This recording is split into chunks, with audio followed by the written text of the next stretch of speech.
আল্লাহর নবী মুহাম্মদুর রাসূলুল্লাহ সাল্লাল্লাহু আলাইহি ওয়াসাল্লাম বলেন, রমজান মাসে তোমরা 4টি আমল বেশি বেশি করবা। কয়টি আমল? আল্লাহর নবী বলেন, এই রমজান মাসে তোমরা 4টি আমল বেশি বেশি করবা। এই 4টি আমল, 1 নম্বর হইল তোমরা লা ইলাহা ইল্লাল্লাহ বেশি বেশি পাঠ করবা। অর্থাৎ আমরা যে কালিমা পাঠ করেছি এই কালিমা আমরা বেশি বেশি পাঠ করতে পারবো। 2 নম্বরে তোমরা বেশি বেশি ইস্তেগফার পাঠ করো। তাহলে এই 2টা কার জন্য? আল্লাহ তাআলার জন্য না আমার নিজের জন্য? আমি কালিমা পাঠ করতেছি কার জন্য? আল্লাহ তাআলাকে রাজি খুশি করার জন্য।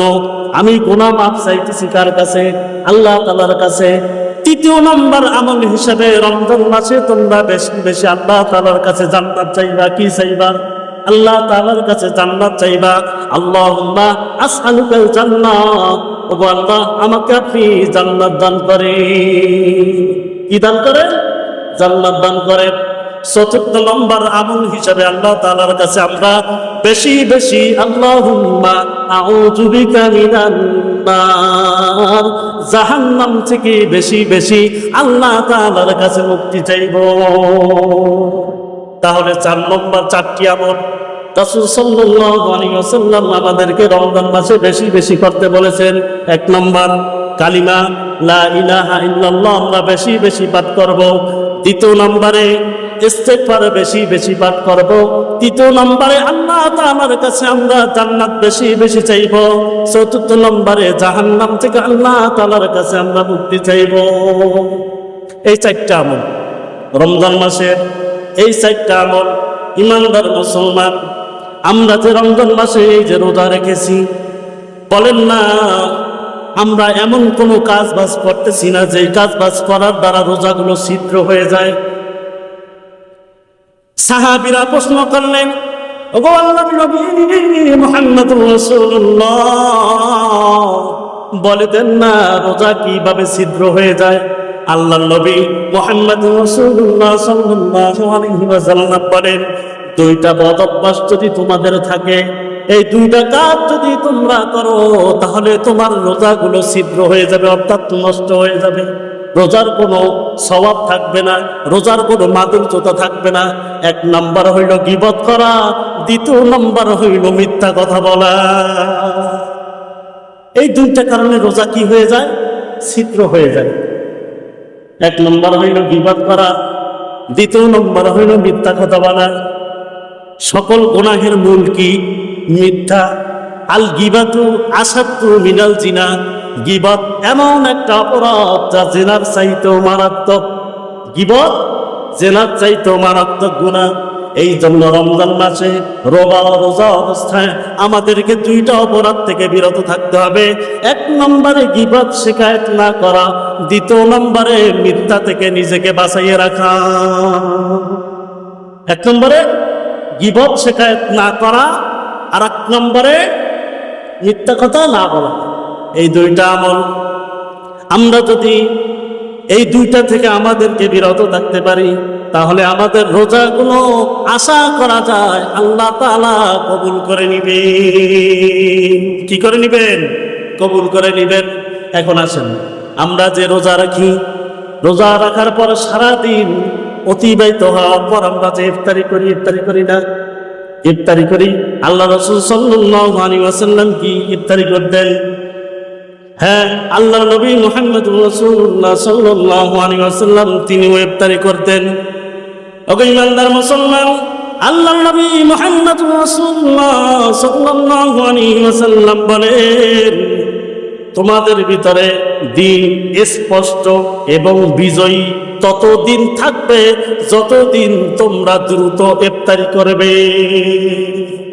তাহলে আমাদের অক্ত হওয়ার সাথে সাথে ইফতারি আমাদেরকে সেরে নিতে হবে।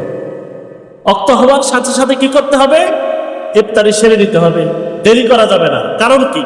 আল্লাহর নবী মুহাম্মদুর রাসূলুল্লাহ সাল্লাল্লাহু আলাইহি ওয়াসাল্লাম বলেন, ইফতার শেষ করার পর আল্লাহর নবী মুহাম্মদুর রাসূলুল্লাহ সাল্লাল্লাহু আলাইহি ওয়াসাল্লাম বলেন, দেরি করে ইফতারি করা, দেরি করে ইফতারি করা, এটা হইল ইহুদি খ্রিস্টানদের কালচার। তারা দেরি করে ইফতারি করে।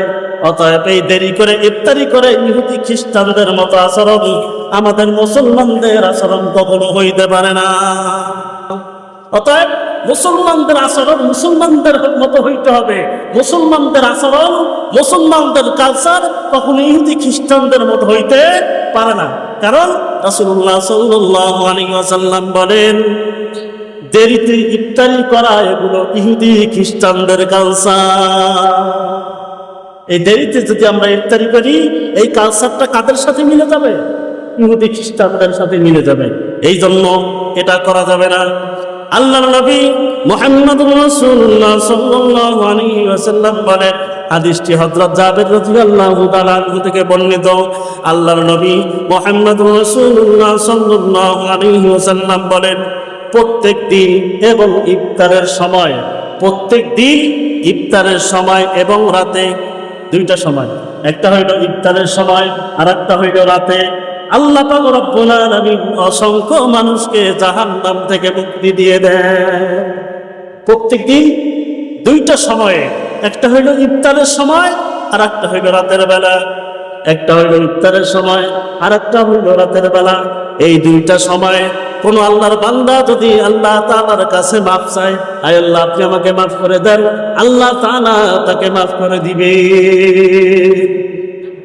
তাহলে আমাদেরকে এই দুইটা সময়, বিশেষ করে ইফতারির সম্মুখে নিয়ে যখন আমরা আল্লাহ তাআলার কাছে দোয়া করি, আল্লাহ তাআলা তখন ফেরেশতাদেরকে ডেকে ডেকে বলেন, ওগো ফেরেশতারা তাকিয়ে দেখো,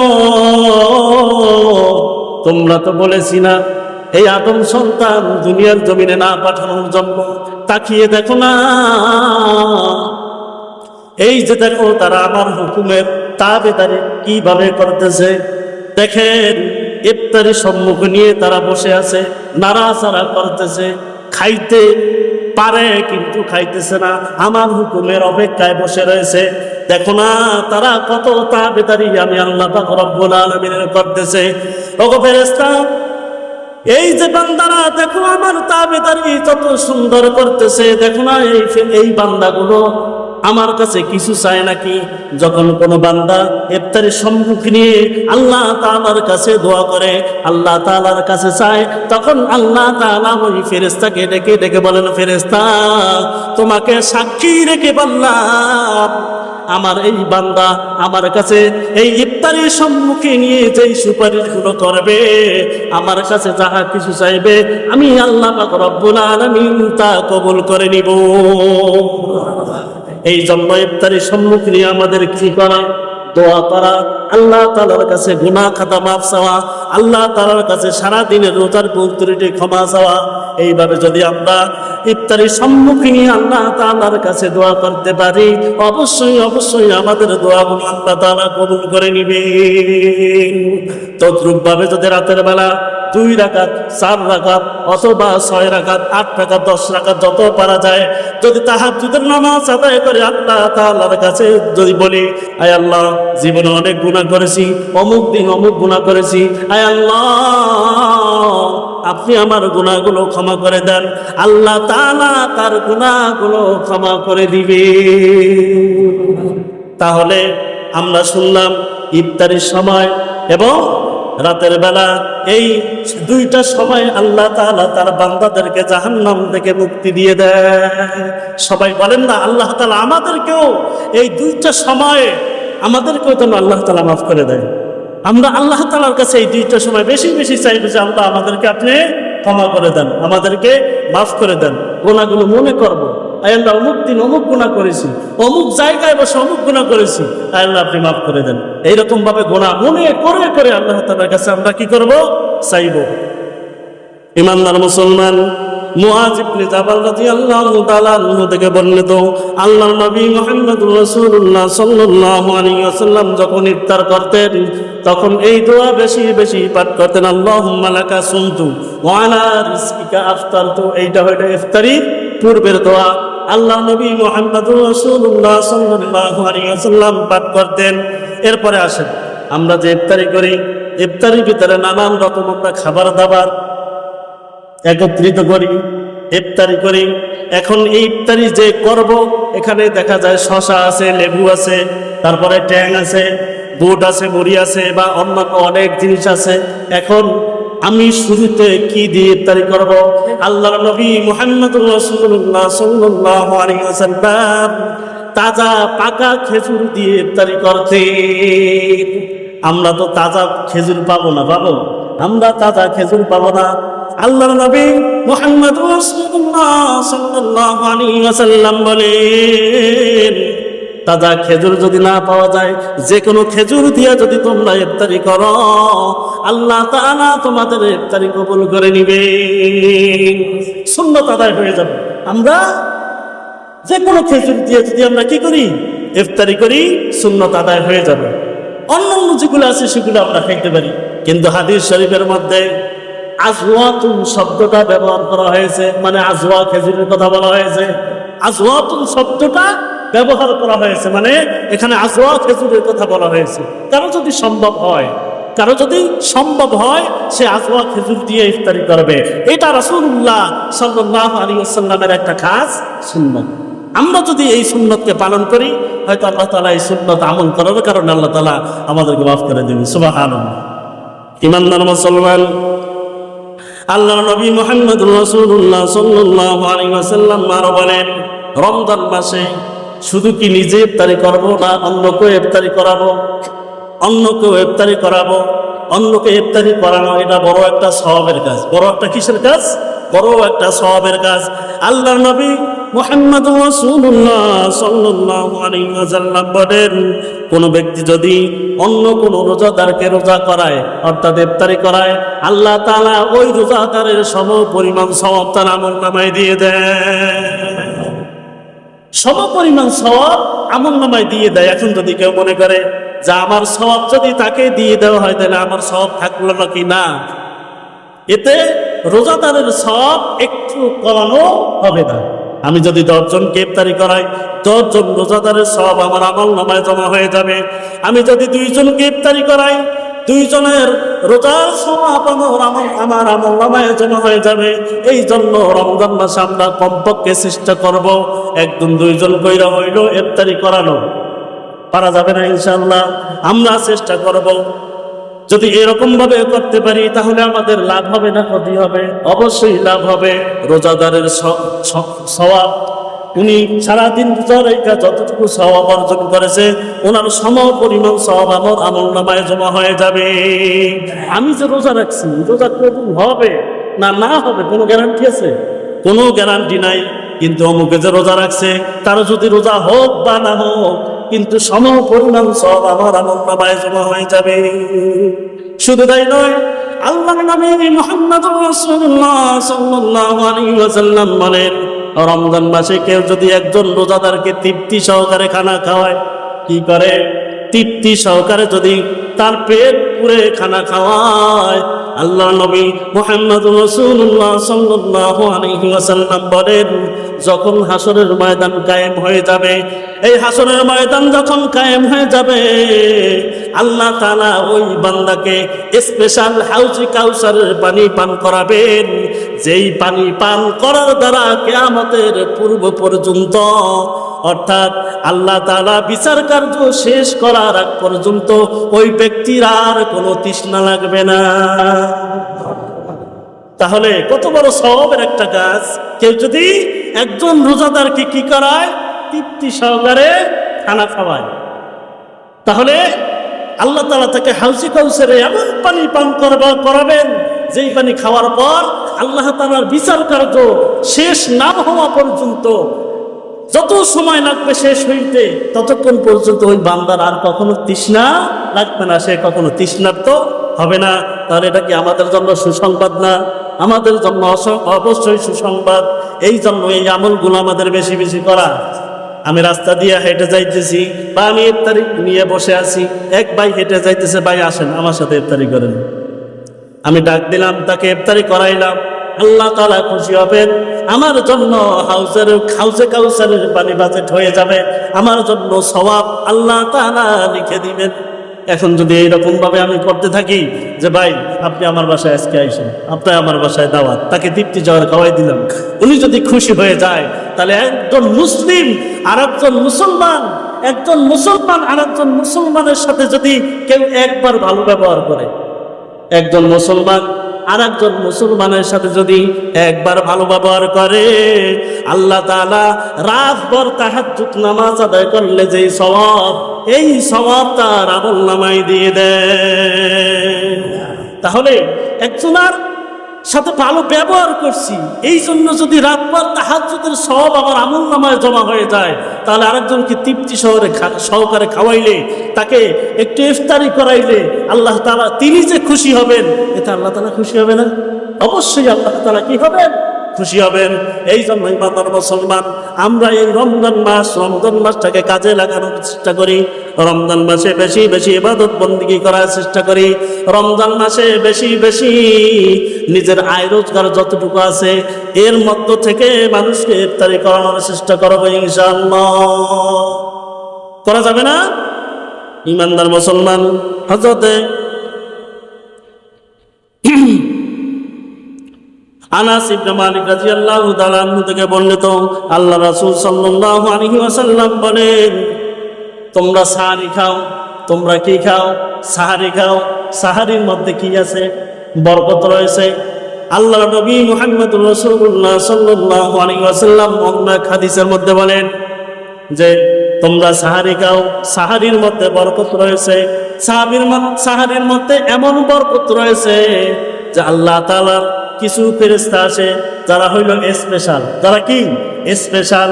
এই স্পেশাল ফেরেশতারা যারা সাহারি খাবে তাদের জন্য বিশেষভাবে স্পেশালভাবে তাদের জন্য মাগফিরাতের দোয়া করবে।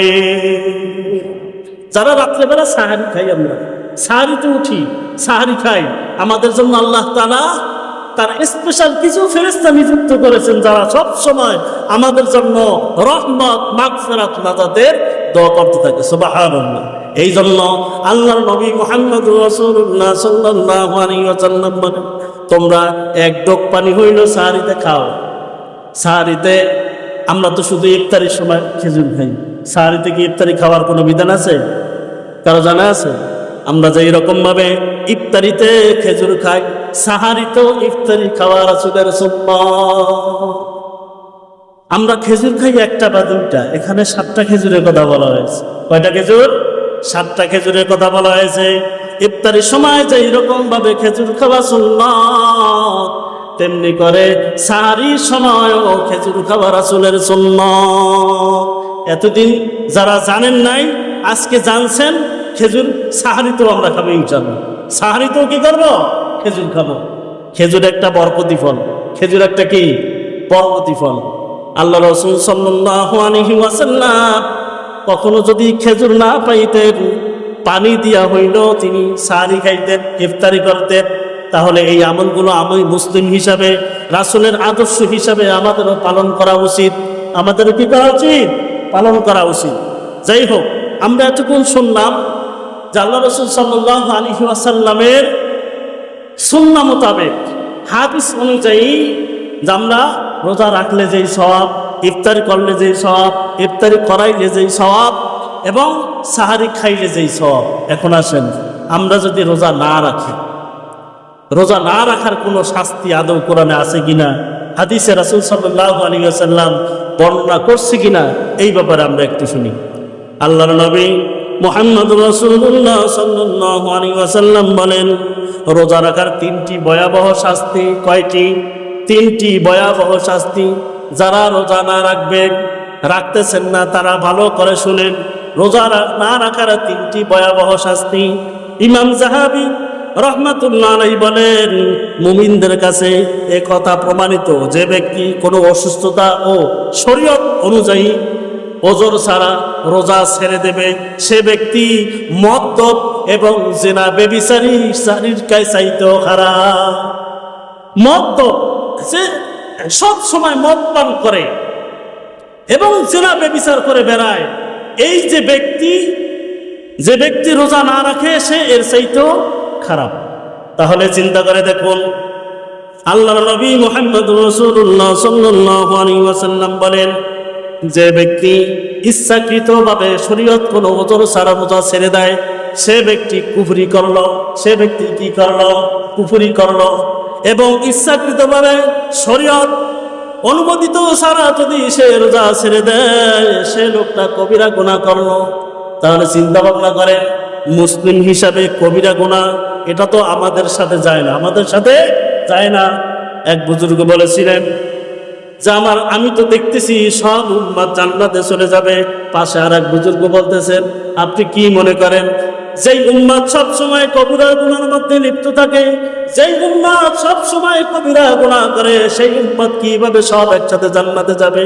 ওই বুজুর্গ বললেন যে কবিরা গুনাহ যদি করেও থাকে, সব মুসলমান মৃত্যুর আগে তওবা করে তারপর কবরে চলে যাবে।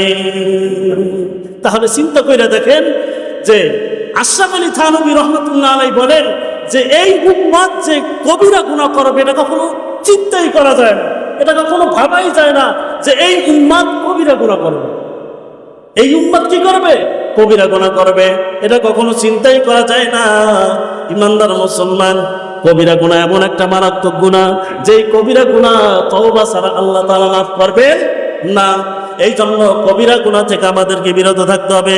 আল্লাহর নবী মুহাম্মদুর রাসূলুল্লাহ সাল্লাল্লাহু আলাইহি ওয়াসাল্লাম হযরত আব্দুল্লাহ ইবনে আব্বাস রাদিয়াল্লাহু তাআলা আনহু বলেন, ইসলামের দিন এটা হইল তিনটা। ইসলামের মূল বিষয় হইল কয়টা? তিনটা। ইসলামের মূল বিষয় হইল তিনটা। এক নম্বরে সাক্ষ্য দেওয়া লা ইলাহা ইল্লাল্লাহ, আল্লাহ তাআলা ছাড়া কোনো মাবুদ নাই, এবং হযরত মুহাম্মদ সাল্লাল্লাহু আলাইহি ওয়াসাল্লাম আল্লাহ তাআলার রাসূল। দ্বিতীয় নাম্বার হইল নামাজ, তৃতীয় নাম্বার হইল রোজা। এইটা হইল ইসলামের মূল তিনটা বিষয়। এখন এইটার সাথে যাকাত আছে একটা, আর হজ আছে একটা। হজ তো তার উপরে ফরজ যেই লোকটা হজের সামর্থ্য হয়েছে। যাকাত তো তার উপরে ফরজ যিনি নিসাব পরিমাণ মালের অধিকারী হয়েছে। এছাড়া তো তার উপরে হজ ফরজ না, যাকাতও কি না, ফরজ না। কিন্তু ঈমান আনা প্রত্যেকটা মুসলমানের জন্য কি অপালনীয় একটা বিষয়, অবশ্য করণীয় একটা বিষয়। দ্বিতীয় নম্বর নামাজ, সারের কোনো সুযোগ নাই। তৃতীয় নম্বর রোজা, কোনো সুস্থ মস্তিষ্ক ভালো আছে, জ্ঞান বুদ্ধি জ্ঞান গরিমা সব ঠিক আছে, বালেগ হয়েছে, তার জন্য রোজা ছাড়া কি বৈধ? রোজা ছাড়া বৈধ না। এই জন্য ইমানদার মুসলমান, আমরা আল্লাহ তাআলা যে মূল বিষয়গুলো আমাদেরকে রেখেছেন, এই বিষয়গুলো আমরা কোনোভাবে ছাড়তে পারবো না। রমজানের রোজা আমাদের রাখতে হবে, আল্লাহ তাআলার প্রতি আমাদের পূর্ণাঙ্গ ঈমান রাখতে হবে, এবং ফরজ নামাজ কখনো ছেড়ে দেওয়া যাবে না। এই তিনটা যদি আমরা ছেড়ে দেই, তাহলে মুসলিম হিসাবে আমাদের পরিচয় দেওয়াটা লজ্জাজনক। মুসলিম হিসাবে পরিচয় দেওয়াটা কি লজ্জাজনক। এখন আমরা হাদিস থেকে একটা ঘটনা শুনি। আল্লাহ রাসূল সাল্লাল্লাহু আলাইহি ওয়াসাল্লাম একদিন জুমার দিনে মেম্বারের উপরে প্রথম উঠলেন, বললেন আমিন। দ্বিতীয় সিঁড়ির উপরে যখন বললেন তখনও বললেন আমিন। তৃতীয় সিঁড়ির উপরে উঠলেন তখনও বললেন আমিন। নামাজ শেষ হইল। সাহাবায়ে কেরাম জিজ্ঞাসা করলেন, নবী, আল্লাহর নবী, আগে পরে কখনো তো এইরকম দেখি নাই যে আপনি সিঁড়িতে প্রথম সিঁড়িতে উঠলেন বললেন আমিন, দ্বিতীয় সিঁড়িতে উঠলেন তখনও বললেন আমিন, তৃতীয় সিঁড়িতে উঠলেন তখনও বললেন আমিন।